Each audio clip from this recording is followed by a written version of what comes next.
Então, boa noite a todos. Boa noite. Mais um curso Mediunidade. E hoje o tema de nosso encontro é emancipação parcial da alma. Emancipar, no caso, foi o termo que foi usado, né, no termo espírita, é esse afrouxamento. Então, o espírito sai do corpo parcialmente. Isso nós fazemos toda noite. Por que nós colocamos como parcial? Porque a total seria o desencarne, é isso, a morte. Então é parcialmente essa emancipação, essa saída do corpo com autonomia. Então ela é parcial. Então, emancipação parcial da alma. Então, essa saída é parcial. Então o espírito toda noite ele consegue ter essa relativa liberdade, ela não é total. E as percepções do espírito já vai ser diferente. Por quê? Dentro do corpo ele está acostumado a sentir e perceber as coisas através dos sentidos do corpo, o tato, o paladar, a audição, o olfato, enfim. Agora, como espírito, ele já não vai perceber com as sensações do corpo, e sim como espírito, não vai ser realmente diferente, né? Agora vai depender muito do quê? Do grau de expansão, que não é igual para todos, tá? É diferencia, mas toda noite nós saímos do corpo, tá? Olha lá, onde ficam os cordões fluídicos ligados ao corpo, certo? Por isso que tem pessoas que às vezes têm algum sonho assim. Se o corpo está com dor, o espírito no sonho ele vai remeter, ele vai achar que alguma coisa está furando ele, ou está batendo nele, porque está repercutindo. Também, igual o espírito, se ele está passando por alguma aflição fora do corpo, vai repercutir no corpo também. Então, esse cordão fluídico que nos deixa ligado a ele. Que esse cordão fluídico só se desliga quando? Ao desencarne. Aí é desligado. Quando entra em coma, permanece ligado. O que acontece no coma? O espírito só realmente se afasta do corpo, mas a ligação ainda continua. Por isso tem pessoas que tendem a relatar que ouviu o que o médico disse, né? Isso, fica vendo o corpo, o familiar teve lá, falou isso. No jardim, vi uma luz no fim do túnel, não deixaram eu atravessar. Isso. O espírito realmente sai, tem consciência fora do corpo, né? Pode passar para nós, fazendo um favor. Então, desdobrar é um nome que foi dado no termo espírita.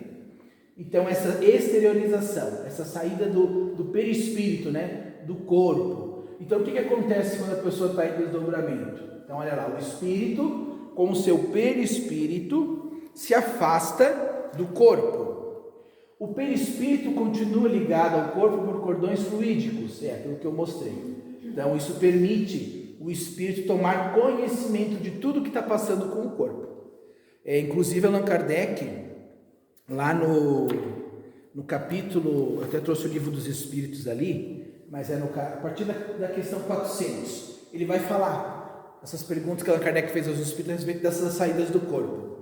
Então, Allan Kardec pergunta assim, ele dá um exemplo. Se, por exemplo, a pessoa estiver dormindo e entra o assassino lá na casa da pessoa e vai para matá-la, ela dormindo, o espírito pressente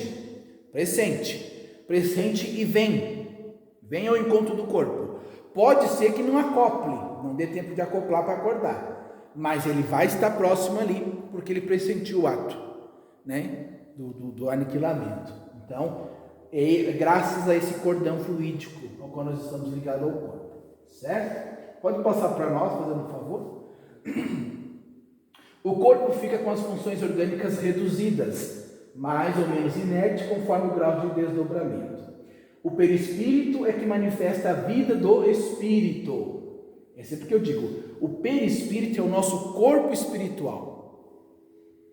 É ele. Mesmo depois que nós deixarmos este corpo físico aqui, ele vai representar o corpo. Por isso que o espírito, se ele quiser mudar de forma, porque ele tem várias encarnações, o espírito vai moldar, né? Porque o perispírito é moldável, né? Esse desdobramento pode ser, então, consciente. Tem pessoas que guardam conhecimento do que viu quando estava dormindo, quando saiu do corpo. Outras não vão lembrar já de nada. Pode passar para nós? Só que em alguns casos, por exemplo, se a pessoa tiver em desdobramento e ela tiver ali, por exemplo, assim, nós estivermos conversando com ela e perguntando onde você está e tal, a pessoa vai contando, eu estou em tal lugar, assim, assim, assim, assim. Mas quando retorna, se a gente falar com ela de novo, ela dizer, eu falei isso, eu disse isso, porque a gente diz que é o estado sonambúlico, que Allan Kardec dizia, né? A pessoa está envolvida, mas ela está como espírito. Então ela está respondendo através do corpo, mas com a consciência do espírito. Mas quando retorna e acopla ao corpo, já tem dificuldade, né, de lembrar. E também pode ser voluntário. A própria pessoa, ela promove essa saída do corpo, ela mesma. Essa pessoa que promove o desdobrar, é aconselhável que esteja acompanhado por alguém que seja habilitado já nisso, né? E se for em questão com os espíritos amigos, o objetivo dessas saídas do corpo tem que ser elevada. E em concordância, claro, com o mentor espiritual. Porque ele sabe o que você pode fazer e o que você ainda não está apto a fazer, né? Os nossos mentores espirituais.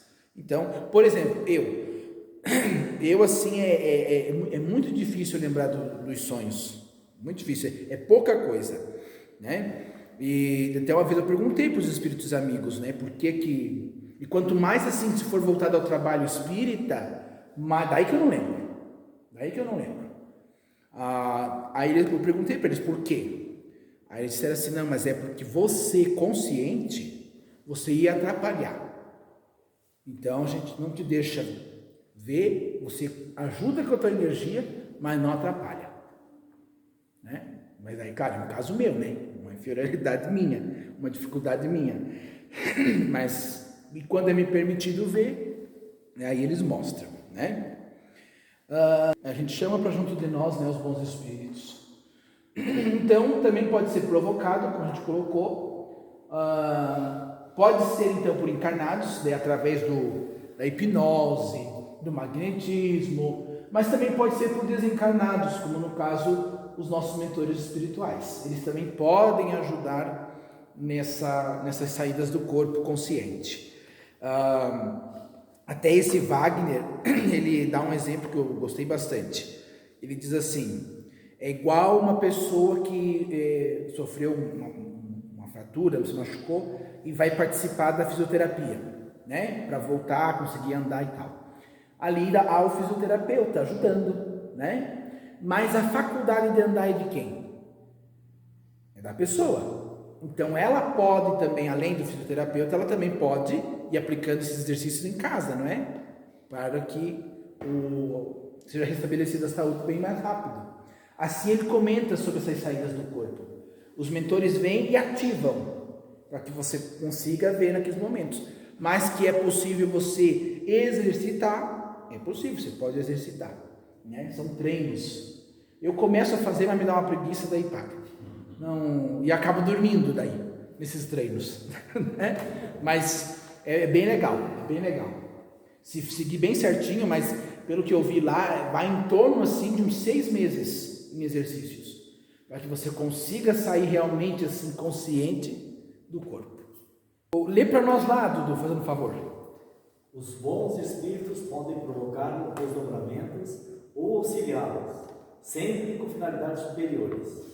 E assim, o caso de desdobramento em serviço, relatado por André Luiz no capítulo 11 do livro Domínios da Mediunidade, psicografado por Francisco Cândido Xavier. Isso, lá nesse livro, André Luiz conta de um médium que estava lá na reunião, mas que eles estavam trabalhando em favor de um espírito, mas o espírito não tinha condições de vir até a reunião. Não estava numa região E aí eles pegaram o médium foi desdobrado lá, para saber a situação do espírito e daí trazer, né, a informação do que o espírito precisava e tal. Então é isso, como o tio Pedro falou, é o desdobramento em serviço, né, auxiliado aí pelos amigos espirituais. Mas os espíritos obsessores também podem provocá-lo. Olha só, isso nós vimos que ele também pode ser provocado por agentes desencarnados, né? Assim como o nosso mentor pode nos auxiliar nessas saídas, os obsessores também. Se eles tiverem afinidade conosco, né? Então imagina, é aquelas visitinhas, né? Pegam a gente e levam, né? Como ela colocou, às vezes nem precisa beber. A pessoa já usa para beber o alcoólatra para beber durante o dia. Sai à noite, leva ele em espírito, já vão lá para o bar. Então, vocês entendem? É uma... Já leva para o bar, continua a beber e vai formando grupos. Isso, bem isso aí, né? Volta para casa, virar. Bem isso, né? Ainda saem para sugar os outros, né? E daí pode dizer, mas e os espíritos protetores? Será que não podem ajudar? Dentro do alcance deles, como o tio Pedro falou. Porque é o livre-arbítrio, né? Eu estou saindo com aquele grupo de espíritos e seguindo, por afinidade, nós gostamos das mesmas coisas. E aí como é que o mentor vai dizer, não vai? Não, eles respeitam. E Allan Kardec perguntou sobre isso. Então, na questão 416 do Livro dos Espíritos, Allan Kardec diz assim: o homem pode provocar essas visitas espirituais por vontade própria? Pode, por exemplo, dizer antes de dormir: esta noite quero me encontrar em espírito com tal pessoa, para falar com ela e dizer-lhe tal coisa? Foi a pergunta de Allan Kardec aos espíritos. E o que os espíritos responderam? O que ocorre é o seguinte: quando o homem dorme, seu espírito se liberta. E na maioria das vezes, aquilo que o homem havia decidido está bem longe de o espírito seguir. Pois a vida do homem interessa pouco ao espírito, quando este está desligado do seu corpo físico. O pensamento muda, nós fora, porque o corpo está influenciando. É claro que estamos falando de homens já bastante elevados, porque a maioria vive a fase espiritual de suas existências de modo bem diferente. Entregam-se às suas paixões ou permanecem sem fazer nada. Assim, dependendo do motivo da visita, o espírito pode encontrar quem ele realmente deseja, mas a simples vontade do homem, quando está acordado, não é suficiente para que ocorra o encontro. Letargia, quem quiser saber mais a respeito, lá no Livro dos Espíritos, tá? A partir da questão 422. Lá os Espíritos também explicaram que é letargia ou morte aparente, tá? Então, ela é resultado também dessa saída do corpo. Só que o que acontece? Nesse estado, o corpo perde temporariamente a sensibilidade e o movimento também. Ali no caso o paciente, olha lá, ó, ele nada ouve, nada sente e não consegue ver o mundo exterior, né? Mesmo se estiver com os olhos abertos. E há uma flacidez, o corpo fica mole, enfim, diminui o metabolismo, os ritmos, por isso que ele se confunde muito. Ele diz assim, ó, ele parece que a pessoa está morta. A letargia é isso. Morte aparente, mas continua, a pessoa está viva, só que o corpo, né, não reage. Não reage. Mas geralmente no hospital ou em casa? Assim, antigamente eles confundiam muito, né? Porque antigamente não tinha aquelas pessoas enterradas vivas, dava isso, era letargia, mas aí não conseguiam averiguar, né? Se eu não me engano, eles falam que para averiguar isso aí, tem que ser aquele exame eletroencefalograma. Esse exame, para ver as reações do cérebro, né? Isso, se está... Porque os outros, ele realmente para o batimento, diminui ali o metabolismo, A pessoa diz, não, está morta. Então, olha só, se hoje em dia já é difícil, né? Imagina lá no passado, lá no tempo de Jesus. E eles tinham o costume de a pessoa desencarnar, eles já, à tarde, eles já tinham que fazer o sepultamento, porque lá era uma região muito quente. Então, para eles, tinha que ser logo, né? Então, a gente tem o exemplo da ressurreição de Lázaro, que vem o Espiritismo para explicar o quê? Nós não cremos nessa ressurreição da carne, porque a lei divina ela é muito bem feita, gente. A morte, a falência dos órgãos aqui, enfim, ela é perfeita, ela tem um tempo limite, e já deu. Daí como é que Deus vai derrogar uma lei já bem feita? Não tem porquê. Mas agora a questão da letargia, sim, porque a pessoa não morreu, ela só está afastada do corpo, mas o cordão fluídico está ali, vocês entendem? Aí diz assim que quando Jesus não estava lá na região quando Lázaro desencarnou, quando ele entrou nesse estado, e aí mandaram avisar Jesus lá entre a cidade, né, que Lázaro não estava bem, estava doente. E Jesus diz assim, não, mas essa doença não é para a morte. Ainda ficou mais um tempo. Aí quando Jesus veio, o que aconteceu, né, ali, que todo mundo chorava, e enfim, daí conta que até, mas Jesus chorou. Claro, chorou porque as irmãs estavam desesperadas, né, estavam preocupadas, enfim. Ela disse, se o Senhor tivesse estado aqui, meu irmão não teria falecido. Né? E aí Jesus vai lá e diz, tirem a pedra. Engraçado, Lázaro não está morto. Isso, ele dorme. Ele dorme. Ele fala, né? Ele dorme.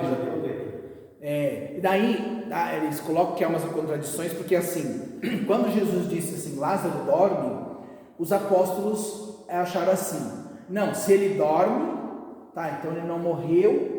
Mas eles não entenderam bem o que Jesus quis dizer, porque logo depois Jesus disse assim, não, Lázaro está morto, mas o que acho que foi a tradução. Jesus quis dizer assim que não é que Lázaro estava dormindo, ele estava em um estado de aparente morte, mas para eles entender, então eles levaram para ele, não, Lázaro está morto, né? E só que lá eles tinham o costume de enterrar não, de colocar em grutas, né? E fechar com a pedra. Então entrava oxigênio.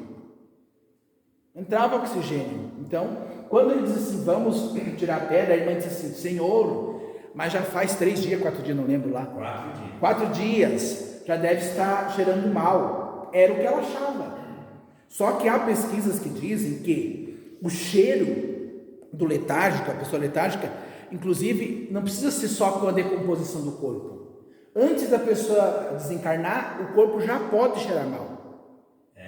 Já pode. Só melado aquele é catinho. Né? E o letárgico, no caso, daí é lá no livro da Ivone do Amaral Pereira, o Dr. Bezerra explica lá. No caso do letárgico, tem letargia que pode durar até 8 dias. 8 dias a pessoa em estado letárgico. E pode haver o cheiro e tal. Mas não significa que a pessoa ainda desencarnou. Né? Porque eles comentam que o perispírito ele guarda uma reserva energética. E quando é influenciado pelo magnetismo, o influxo do magnetismo faz com que o espírito retome. É como se eu tivesse fraquinho aquelas ligações ali, e eu fosse lá e doasse, né, energia, e aí o influxo ajudasse, né? Tanto que Jesus diz, Lázaro, vem para fora, né? E aí ele sai, né? Então assim, para nós espíritas não tem essa questão, ressurgiu do corpo, Deus tirou da morte. Não, ele não estava morto. Assim também o filho de Naim, né, o filho da viúva, né, de Naim, a filha de Jairo, né, Jesus se compadeceu daquela mãe chorando, né, e você vê que os 3 casos, que nem o Lázaro estava na gruta, esse filho o filho da viúva de Naim, estavam levando para sepultar. Então estava ao ar livre, não tinha sido enterrado ainda. E Jesus se compadeceu daquela mãe, que era o único filho, chorando, né? E foi lá e disse para o menino voltar. Então era o estado letárgico, né? Letárgico. Não houve... Teve um que aparece que ele deixou-se lá na história, que ele não, que daí até a família disse, se você fez você não necessitar, por que você não faz fulano? Mas não, fulano tinha que... Porque quem sabe, não, porque daí quem sabe esse caso não era letargia. A ressurreição de Lázaro. E aí eu trouxe aqui, no livro dos Espíritos, há um capítulo lá, depois quem quiser dar uma olhadinha, muito interessante, em que Allan Kardec faz perguntas a respeito da catalepsia, que eu vou falar depois, e da letargia. Mas a questão que eu trouxe é a questão 423 e 424 do livro dos Espíritos. Allan Kardec faz a seguinte pergunta aos Espíritos: na letargia, o espírito pode separar-se inteiramente do corpo físico, de modo a lhe dar todas as aparências de morte e voltar a ele em seguida? Os espíritos responderam: na letargia, o corpo não está morto, pois existem funções vitais que continuam a se realizar. Sua vitalidade encontra-se em estado latente, oculto, como na crisálida, mas não se extingue. A crisálida, né? Aquele casulo, né? Que a lagarta fica ali até que vira borboleta, né? Assim, o espírito está unido ao corpo físico enquanto este estiver vivo. Quando as ligações se rompem pela morte verdadeira e pela consequente desagregação dos órgãos, a separação é completa e o espírito não mais retorna ao corpo físico. Quando um homem aparentemente morto retorna à vida, é porque a morte ainda não havia se completado. Questão 423. Questão 424. Allan Kardec pergunta: através de cuidados dispensados a tempo, podemos reatar as ligações prestes a se romperem e fazer retornar à vida uma pessoa que sem esses cuidados certamente morreria? Os espíritos responderam: sim, sem dúvida. E o homem tem a prova disso todos os dias. Nesses casos, o magnetismo é um poderoso meio de ação, porque restitui ao corpo físico o fluido vital que lhe falta e que era insuficiente para manter o funcionamento dos órgãos. E que os espíritos quiseram dizer: este influxo energético que Jesus passou para Lázaro foi o que permitiu que o perispírito, o corpo espiritual, só assumisse o controle do corpo. Também, gente, é muito interessante, depois quem quiser ler, Ivone do Amaral Pereira, acho que vocês já ouviram falar, esta médium, né, notável, ela psicografou aquele livro Memórias de um Suicida, é fantástico, né? Mas ela tem outros livros, e este aqui é muito importante, Recordações da Mediunidade. Ela conta as experiências dela como médium, o início, como ela começou, as dificuldades que ela tinha, porque ela tinha este fenômeno de letargia, tanto que quando ela fez 29 dias de nascimento, ela teve uma crise de tosse e se afogou e pronto, deram a menina como morta, 29 dias. E aí o que aconteceu? Isso aconteceu ali de manhã, tinham que enterrar à tarde. E a mãe dela, com um certo pressentimento, dizia: não, mas a minha filha não morreu. Tanto que compraram um caixãozinho, mas não arrumaram, a mãe não permitia arrumar, porque a mãe tinha aquela ideia: não, minha filha só está dormindo. Enfim, e foi.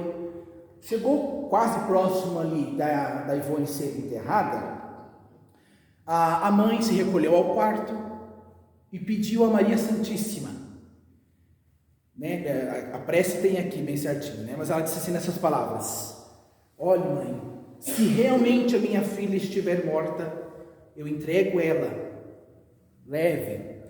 Mas se não, mãe, restitua as energias dela, mãe, e prometo que ela vai trabalhar a sua causa. E aí quando ela sai do quarto, que está próximo de enterrar, ela fica agradando a menina, o corpo da menina. E aí a Ivone até explica que esse agradar foi o magnetismo, aquele desejo da mãe, né? E o pedido da espiritualidade superior. Quando de repente a menina grita chorando. E quando a mãe pega ela, né? Tira ela do leito, a mãe nota que eles tinham feito uma coroa de rosas, que o espinho da rosa espetou e também ajudou a menina a voltar. E a Ivone, depois de adulta, ela tinha esses estados letárgicos, o que permitia que ela saísse consciente do corpo e realizasse as suas atividades. Tanto que os livros dela não é igual ao do Chico, porque o Chico se concentrava e os espíritos escreviam, né, através dele. A Ivone não. A Ivone saía do corpo, vivia lá aquelas coisas, os espíritos contavam para ela, ela via cenas. Quando ela acordava, ela lembrava, né? E aí registrava. Olha só, graças a esse estado letárgico que ela tinha facilidade. Que isso se deu por quê? 2 vidas em que ela se suicidou. E uma foi por afogamento. E aí ela lembrar, a criança sufocando naquele momento, veio a lembrança do afogamento. Então, ela pergunta, inclusive, no primeiro capítulo do livro, gente, é muito interessante, Recordações da Mediunidade, ela pergunta ao Dr. Bezerra de Menezes se ele pode falar um pouco mais sobre catalepsia e letargia. E aí o Dr. Bezerra escreve ali uma maravilhosa mensagem explicando, que eu até achei fantástico, que o Dr. Bezerra diz que o nosso perispírito é capaz de guardar reservas vitais. Tanto que ele usa o exemplo aqui de Lázaro, da morte de Lázaro, e ele diz, até vou ler aqui para vocês, ó. Ele fala que a ressurreição de Lázaro, ela só foi possível, ele diz assim, ó, graças ao concurso dos liames magnéticos ainda aproveitáveis e as reservas vitais conservadas no perispírito, que foi possível que Jesus fizera a cura, caso não seria possível. Então, é interessantíssimo, Recordações da Mediunidade. Dr. Bezerra traz um capítulo só falando sobre a letargia e a catalepsia, certo? E o Livro dos Espíritos, a partir da questão 420, 419, fala também, certo? Catalepsia, também o espírito se afasta do corpo. Nele também há perda temporária da sensibilidade do movimento, só que a única diferença é que o quê? Na catalepsia o corpo fica rígido, mas não fica necessariamente todo rígido, pode ser alguma parte, ou daqui para cima, daqui para baixo, enfim. Tanto que quem faz o hipnotismo consegue às vezes deixar alguma pessoa nesse estado cataléptico, em que ele fica rígido, mas a pessoa tem ciência e algumas vezes consegue inclusive responder, né, se a pessoa estiver conversando com ela. É o único que se difere, tá? A letargia realmente a pessoa aparenta ter morrido, e a catalepsia fica a rigidez, mas a pessoa tem consciência, certo? Pode passar para nós? Sonambulismo também é outro estado dessa saída do corpo. Olha só, no estado sonambúlico, o espírito está de posse de suas percepções e faculdades, que o corpo geralmente embota. Quando nós estamos acordados, as nossas faculdades espirituais, elas ficam limitadas. Quando saímos, expandimos, as faculdades espirituais voltam. Então, ver a distância, sentir a distância, ouvir a distância, porque é faculdade do espírito. Já no sonâmbulo, ele sai, mas a única diferença, ele leva o corpo junto. Leva o corpo junto. Tanto que se você perguntar a um sonâmbulo, diz assim, que roupa você usou dia tal, hora tal? Ele vai responder. Ele vai dizer. Porque a alma usando o arquivo que ela tem. Tanto que a pessoa tem medo, às vezes, né, que a pessoa sai assim, Deus o livre, né? Não, se tiver um carro vindo, pois ela para, deixa o carro passar, porque é a alma que está enxergando, né? E se a gente for conversar com um sonâmbulo, e a gente pergunta, o que você está fazendo? Ele vai dizer assim, não, ela precisa disso, ele precisa disso, se referindo ao corpo, porque está falando como espírito. E poderá movimentar seu próprio corpo para certas ações, como movimentaria uma mesa, um outro objeto no fenômeno de efeitos físicos, ou movimentaria a mão do médium na psicografia mecânica. Pode passar para nós? Êxtase. Esse já é um grau bem mais apurado.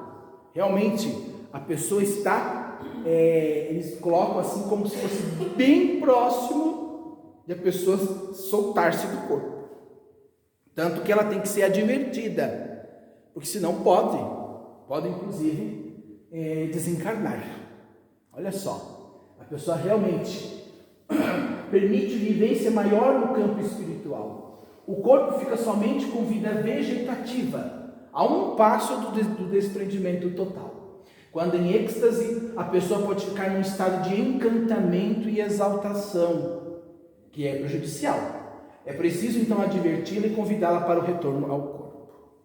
Bilocação e ubiquidade, acho que eu já falei, né?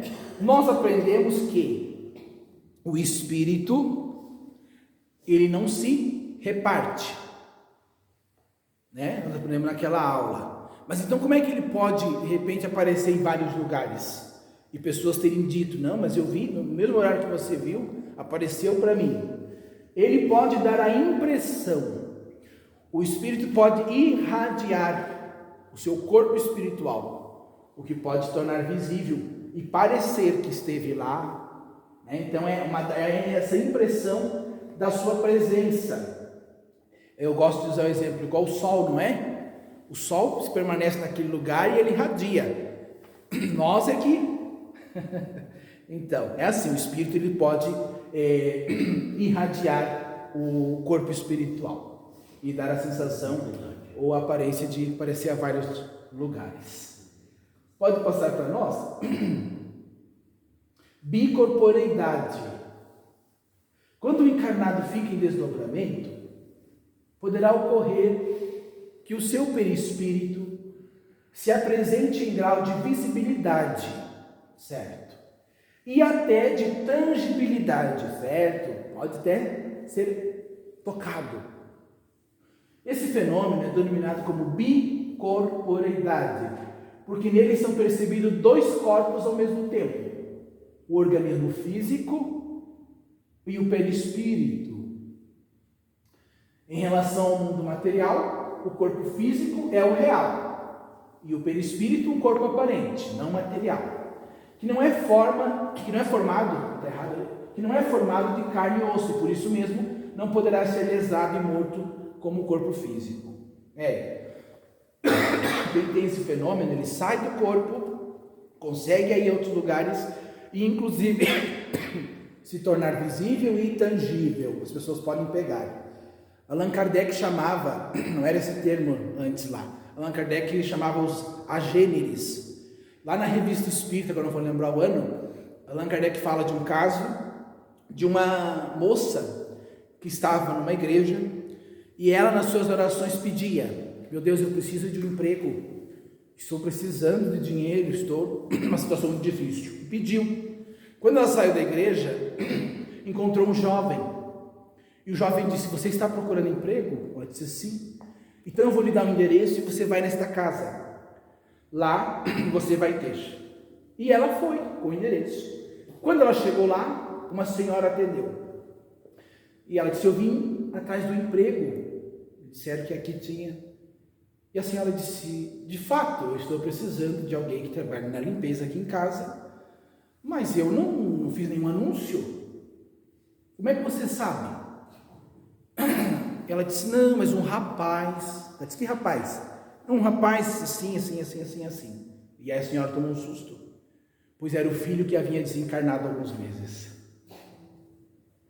Então, e a moça contou que ele chegou para dia de sol, chegou para ela tocou nele, ele deu o endereço, e olha só, eu não vou lembrar agora o ano da revista, mas é numa das revistas espíritas, caso A Gênesis, Allan Kardec coloca lá, vários casos, tá? Só que neste caso do jovem, né, ele havia desencarnado, né, mas isso pode acontecer com o encarnado também, a pessoa sair aqui e aparecer em outro lugar, né, inclusive ficar tangível. Pode passar para nós? E aí, aqui eu trouxe dois exemplos de bicorporeidade. O padre Afonso de Ligori, olha só, diz assim, ó, em Arienzo, onde residia na manhã de 21 de nove de 1774, após dizer missa, atirou-se num sofá, onde ficou sem se mexer ou falar, nem comer, até a manhã do dia seguinte. Pode passar para nós? Ao despertar, afirmou ter assistido ao Papa Clemente, que estivera moribundo e acabara de morrer.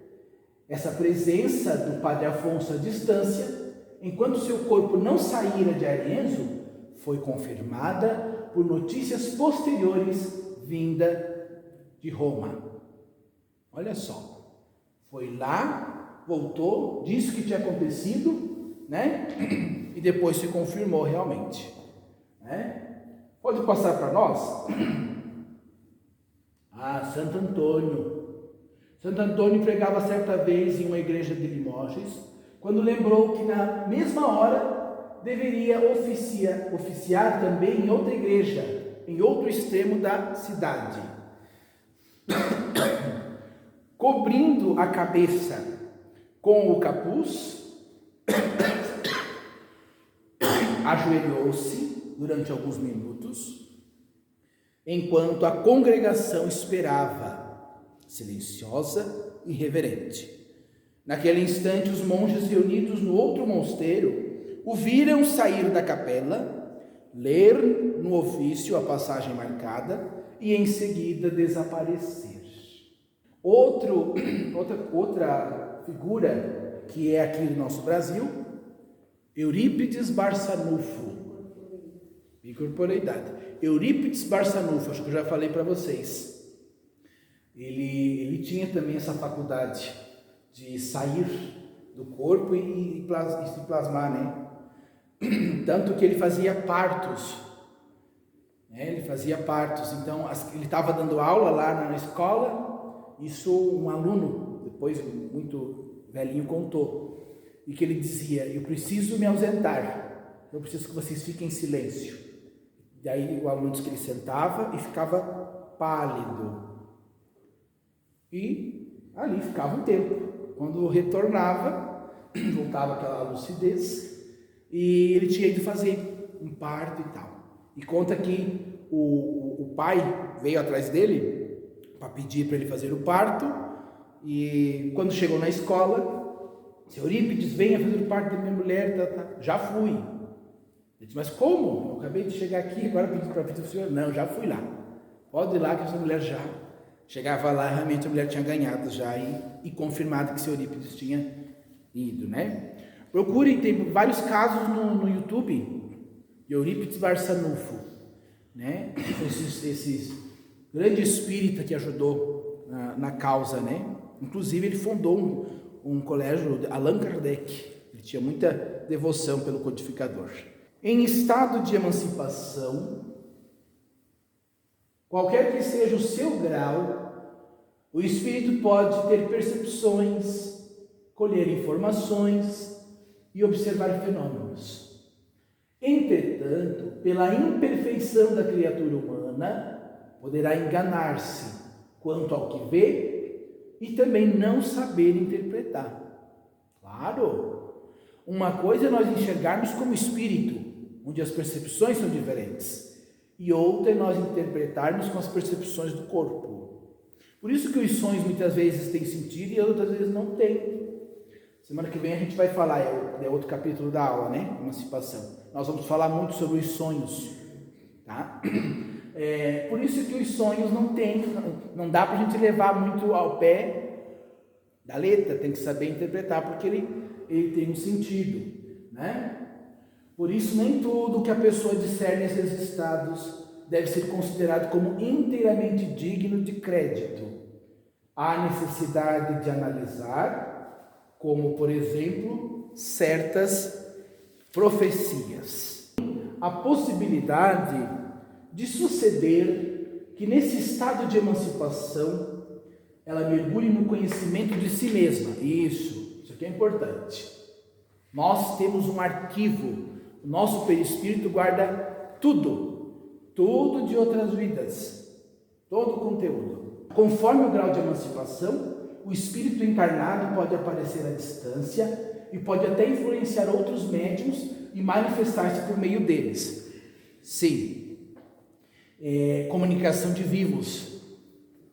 Allan Kardec fez experiências assim, com alguns membros da Sociedade Parisiense.